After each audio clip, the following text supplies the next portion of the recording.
역대상 30번째 시간 찬양대 헌신 원리입니다. 25장에는 이스라엘의 찬양대를 소개하고 있습니다.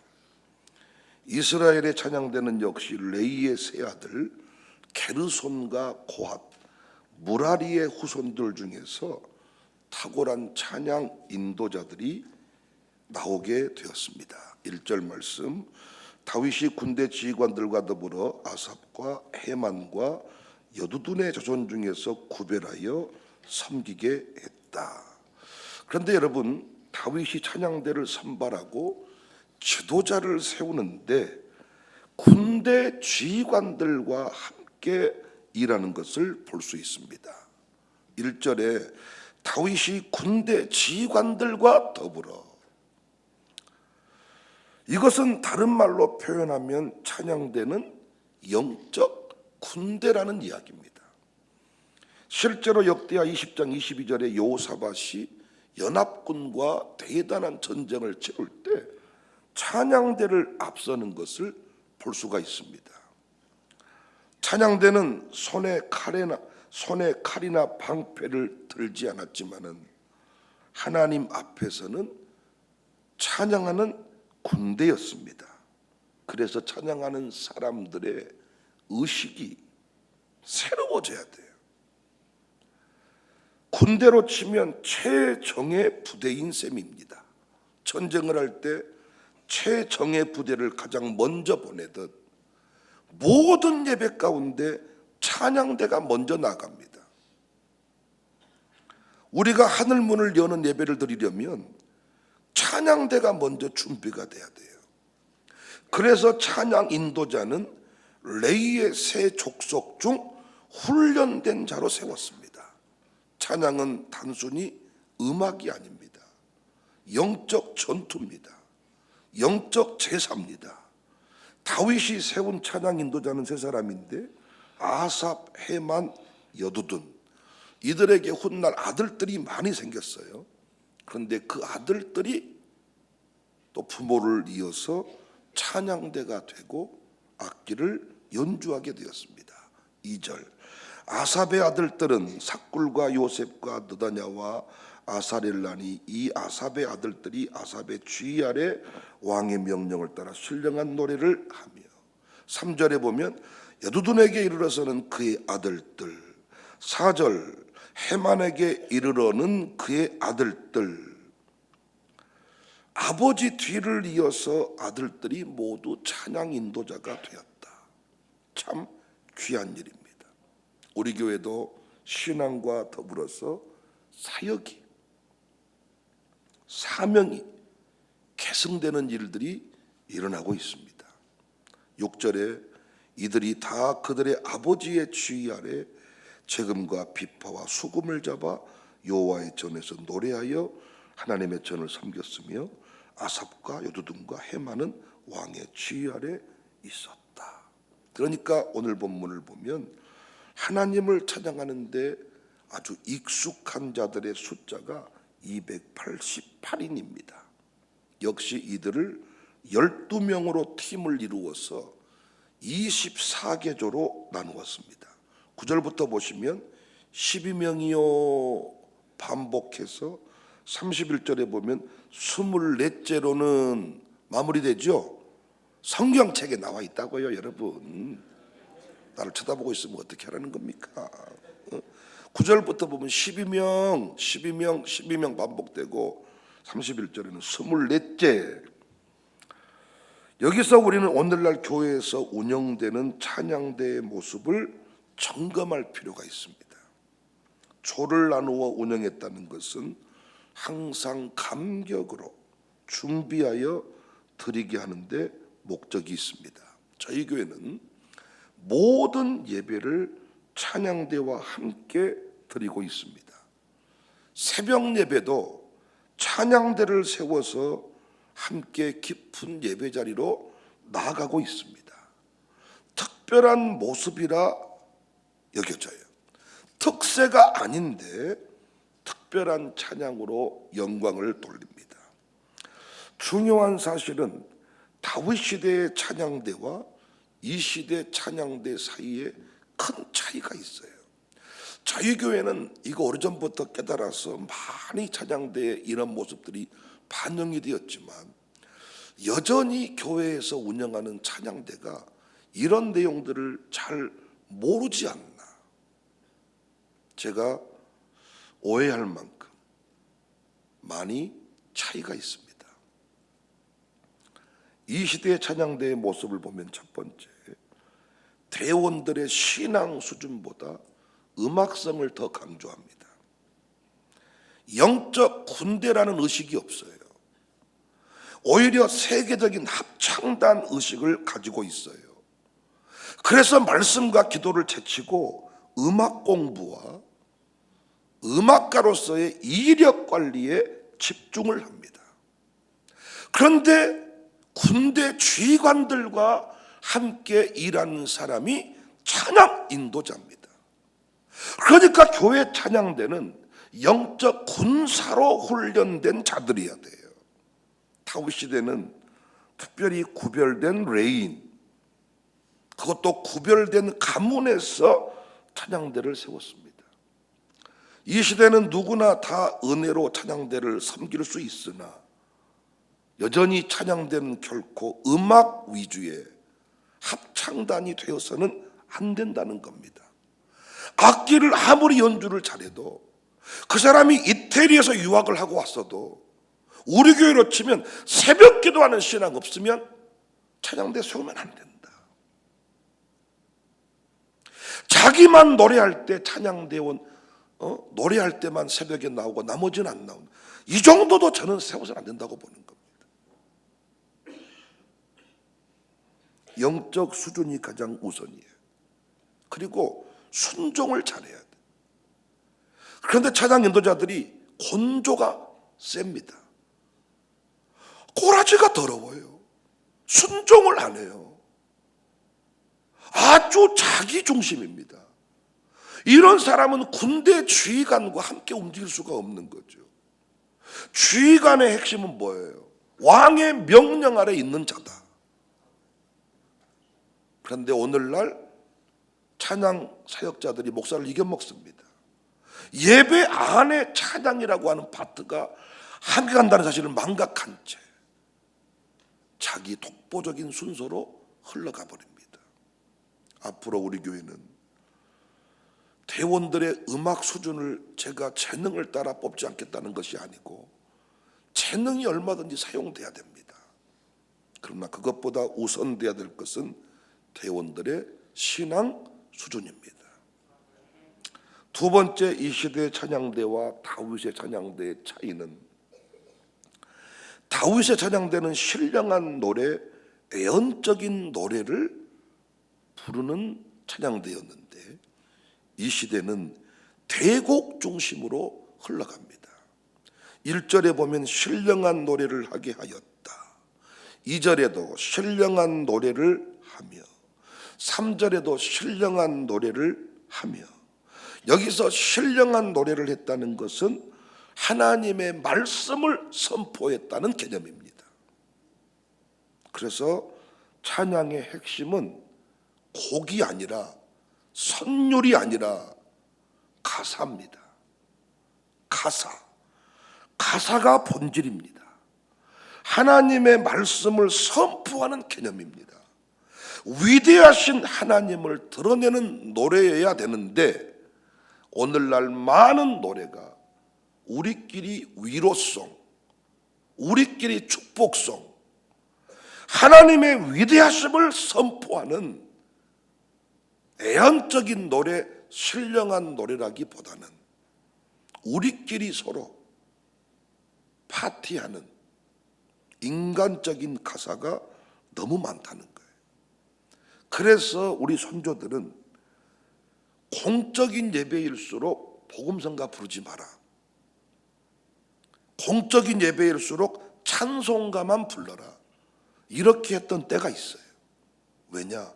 최소한 찬송가 안에는 인간들을 서로 위로하고 상처 치유하는 이런 노래 가사가 별로 없어. 하나님의 위대하심을, 하나님이 우리에게 베푸신 구원의 역사를 노래하는 가사가 많습니다. 그래서 이 시대에도 선곡을 할 때 대곡 중심이 아닌 가사에 집중을 해야 된다. 그런데 요즘에 찬양대 운영하는 대부분의 사람들이 악기 소리를 키웁니다. 저는 악기 소리가 작아야만 된다는 게 아니라 악기 소리를 키우는 것은 그 멜로디와 선율에 포커스를 두는 거예요. 띠리띠리 따라따라 띠리띠리 빠바빠바 띠리띠리 빠바빠바 빠바빠바 띠리띠리 빠바빠바 빠바빠 이렇게 이 악기 선율로 우리에게 뭔가 감흥을 주겠다는 겁니다. 저는 악기를 다양하게 연주하는 것이 성경에도 나와 있고 이 시대에도 필요하다고 보지만 그게 우리 가사 전달에 방해가 되는 것은 절대로 다윗이 세운 찬양대 원리와는 다릅니다. 가사가 전달이 되지 않은 채로 기타 일렉으로 드럼으로 모든 것들을 주도하는 형태는 잘못됐다 그 말이에요. 그런데 음악 중심으로 어떤 곡 중심으로 흘러가면 반드시 대단한 간결하게 악기가 들어오고 어떤 바이올린이 솔로가 들어가고 거기서 그 인생이 뭔가 주도하는 형태로 올라가는데 아니다. 모든 악기는 가사 전달에 도움을 주는 형태로 가야 된다. 가사가 본질이에요. 그래서 앞으로 찬양 인도자들은 항상 가사의 내용을 점검하셔야 됩니다. 가사의 내용을 점검하고 거기 하나님의 위대하심, 구원의 감격, 영적 전투 이런 개념들이 포함되어 있지 않는다면 그건 나 혼자 내가 부를 노래지 공적인 예배 가운데 사용될 곡은 아니다. 세 번째, 이 시대 찬양대는 다윗의 찬양대와 달리 찬양대만의 특별 순서가 된 느낌입니다. 다윗 시대는 온 공동체가 함께 찬양했어요. 본문 함께 다 읽지는 못했지만은 아버지의 주의 아래 아들이 찬양하는 형태였죠. 아버지가 주의하고 아들이 함께 노래하고 악기를 연주하는 형태였잖아요. 세대가 통합된 같은 신앙 공동체의 노래였습니다. 그런데 이 시대는 아버지가 모르는 노래를 젊은이들이 부르는 시기고 아버지의 노래를 후대에 가르치지도 않았습니다. 찬양이 다르니 노래가 다르니 예배를 구별할 수밖에 없습니다. 예배 순서가 너무 중요하거든요. 그런데 그 예배 가운데 공동체가 함께 부르는 찬양이 너무 중요합니다. 저는 우리 교회 찬양대가 남성, 여성, 장년, 어린이, 청년 다 섞여 있는 형태라서 너무 좋습니다. 무엇보다 주일학교에서 부르는 노래와 우리 본 통합 예배에서 부르는 노래가 다르지 않아서 너무 좋습니다. 찬양대만의 콘서트 모습으로 흘러가지 않아서 너무 좋습니다. 그런데 음악을 하다 보면 자꾸 나만의 우리만의 색깔을 내고 싶습니다. 그런데 그들이 회중 예배 모두가 부르는 노래를 이끌어준 것뿐이지 나만의 콘서트가 되어서는 안 돼요. 정리하면 제사장 나라 이스라엘은 하나님을 잘 섬기는 것이 최대의 사명이었습니다. 그래서 다윗은 하나님을 잘 섬기는 특별한 행정조직을 만들었습니다. 그 행정조직의 중심이 군인이 아니라 제사장과 레인이었습니다. 그래서 찬양대를 위한 레인을 또 따로 구별하여 세웠습니다. 찬양대도 레인과 제사장, 레인을 따로 구별하여 세웠다. 저는 우리 교회 올해 찬양대를 부흥 미션 사역팀으로 구별을 했습니다. 찬양대를 다 부흥 미션 사역팀으로. 그런데 악기팀부터 모든 우리 찬양대원들에게 그 의식이 좀 없지 않나. 그리고 여러분도 찬양대원은 아니지만 이 시대에 여러분이 예배 전에 찬양에 실패하시면 말씀의 은혜 못 받습니다. 여러분과 제가 영적 전투라는 개념을 이해하잖아요. 그러면 절대로 좀비 찬양할 때 커피 마시다가 늦게 못 들어옵니다. 이미 우리는 영적 전투에서 승리를 해야, 흉악한 결박을 풀어내야 말씀이 들어가고 그 말씀에서 변화가 일어나는데, 설교 시간부터 졸잖아요. 설교 시간에 설교를 못 듣잖아요. 여러분, 그건 절대로 예배의 성공자가 아닙니다. 그리고 어떤 변화도 안 일어납니다. 졸더라도 이 자리에 나와 앉아있다 가는 것은 의미가 없다 그랬잖아요. 말씀을 듣고 살아낼 때 살아계신 하나님을 만나고 내 삶 속에 드러나는 거지. 앉아있다가 가면, 그러려면 차라리 유튜브 비대면 예배가 제일 좋아. 오히려 훨씬 더 말씀을 잘 들을 수 있어. 이 새벽이 얼마나 피곤합니까? 그래서 우리는 영적 전투라는 개념을 가지고 여러분과 제가 함께 노래할 때 하나님의 나라가 이 땅에 이루어진다. 하늘문이 열린다. 그래서 찬양대만이 아니라, 보통 교회는 찬양대가 특송을 할 때 그때는 전부 다 우리가 감상하는 시간입니다. 어마어마한 대곡을 연주할 때 우리는 그를 지켜봅니다. 그런데 우리 교회는 대부분 찬양대와 함께 온 회중이 함께 드리는 노래입니다. 제가 이거 우리 교회가 실력이 없어, 우리 교회도 성가대라는 것을 만들어 놓고 계속 그쪽에 투자를 하면요, 성가대가 커집니다. 몰라서 우리가 찬양대 형태로 운영하는 게 아니라 이미 오래전부터 저는 이 다윗의 찬양대에 대해서 공부한 바 있어요. 저도 기회가 되면 찬양대 숫자가 50명, 100명 늘어가겠죠. 근데 보십시오. 악기 연주하는 사람들이 이 시대에 새벽 예배 똑바로 나온가 보십시오. 이태리 가서 유학은 하고 왔는지 모르지만은 그들이 새벽 기도까지 하는 악기 연주자를 저는 지금까지 서울에서부터 많이 만나보지 못했습니다. 그런데도 그들은 찬양대원입니다.